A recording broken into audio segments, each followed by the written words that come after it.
एका घरातल्या 2 बायकांनाच फक्त लाभ मिळू शकतो अशा संदर्भातला नियमही नाहीये। आपण जर GR मध्ये बघितलं तर 2.5 लाखापेक्षा कमी उत्पन्न असणारे, रेशन कार्ड त्यांचं पिवळं किंवा केशरी किंवा उत्पन्नाचा दाखला असणारे, अशी सगळी स्क्रुटिनी होऊन आम्ही सुरुवातीपासून एक गोष्ट म्हणत आलो की 2.5 कोटीपर्यंत लाभार्थी हे मॅक्सिमम असू शकतात।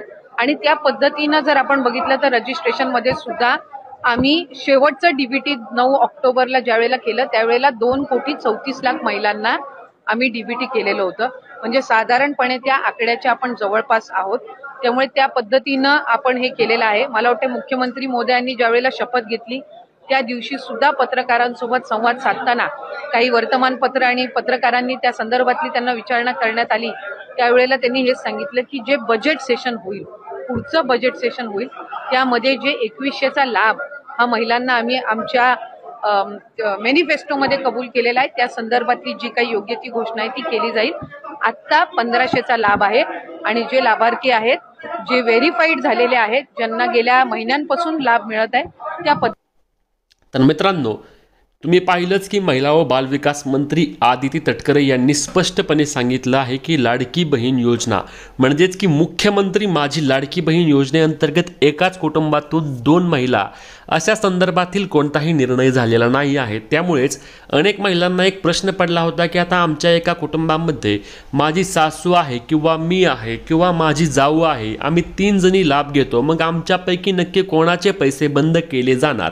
तर याबद्दल स्पष्टपणे सांगण्यात आले आहे की 2.5 लाखापेक्षा कमी वार्षिक उत्पन्न असलेल्या कुटुंबातील सर्व महिला योजनेचा लाभ घेऊ शकतात असे आदिती तटकरे यांना प्रश्न विचारल्यानंतर त्यांनी याबद्दलचे उत्तर दिलेले आहे। त्यामुळेच तुम्ही कुठल्याही प्रकारे घाबरून जाण्याची आवश्यकता नाही। या योजनेअंतर्गत अजूनही स्क्रुटनी तपासणी सुरू आहेत।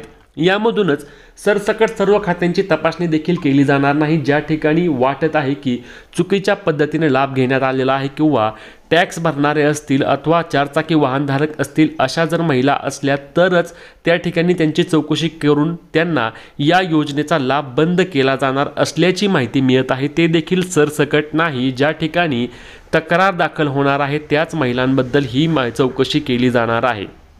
त्यामुळे तुम्ही कुठल्याही प्रकारे घाबरून जाण्याची आवश्यकता नाही। लगेच अनेक ठिकाणी मी व्हिडिओ पाहत आहे किंवा अनेक महिलांना वाटत आहे की आता आमचे पैसे बंद झाले का किंवा आता आम्हाला पुढे पैसे मिळणार नाहीत, 2100 रुपयांपासून आम्ही आता वंचित राहणार का, असे देखील अनेक महिलांना प्रश्न पडत आहेत। तर या सर्व महिलांनी आता लगेच कुठल्याही प्रकारे घाबरून जाण्याची आवश्यकता नाही। मुख्यमंत्री फडणवीस यांनी देखील स्पष्ट केले आहे की योजनेअंतर्गत कुठल्याही प्रकारचा नवीन निकष आम्ही लावणार नाही। त्यासोबतच शेतकरी सन्मान योजना आणि लाडकी बहीण योजना या दोन्ही योजना वेगळ्या असल्याने या दोन्ही योजनेअंतर्गत देखील आम्ही लाभ महिलांना देणारच आहेत आणि लाडक्या बहिणींचा संसार देखील आम्ही सुखाचाच करणार आहे असे देखील बोलले आहे। याबद्दल उपमुख्यमंत्री एकनाथ शिंदे यांनी देखील सांगितले की लाडक्या बहिणींमुळेच आमचे सरकार सत्तेत आले आहे, त्यामुळे लाडक्या बहिणींना आम्ही कुठल्याही प्रकारे नाराज करणार नाही आणि लाडक्या बहिणींना यापुढे देखील सर्व लाभ मिळणारच आहे। त्यासोबतच लाडकी बहीण योजनेअंतर्गत 2100 रुपयांचा निर्णय देखील